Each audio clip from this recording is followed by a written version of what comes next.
ভাৰতীয় জনতা পাৰ্টিয়ে 13 মেৰ পৰা 23 মেৰ ভিতৰত এটা তিৰংগা যাত্ৰা ওলোৱাৰ মনস্থ কৰিছে। অপাৰেশ্যন সিন্দুৰক এটা সফলতা হিচাপে উল্লেখ কৰি।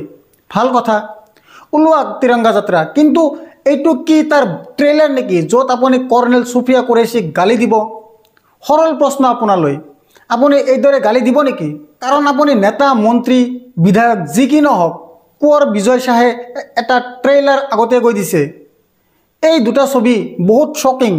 এফালে প্ৰধানমন্ত্ৰী নৰেন্দ্ৰ মোদীয়ে পাকিস্তানক কঠোৰ বাৰ্তা দি আছে, আৰু এই ছবিৰ ওপৰত আমি গৰ্বিত বুলি অনুভৱ কৰাটো উচিত, কাৰণ পাকিস্তানে বাৰে বাৰে মিছা মন্তব্য দি আছিল যে আমি S-400 ধ্বংস কৰিছোঁ, আৰু বাস্তৱটো হ'ল যে S-400 সুদৰ্শন চক্ৰৰ কাৰণে ভাৰতৰ কোনো সৈনিক ঠিকনাত মিছাইল পৰিব পৰা নাই। এই বিষয়বোৰ আছে আৰু ইয়াক উপেক্ষা কৰিব নোৱাৰি।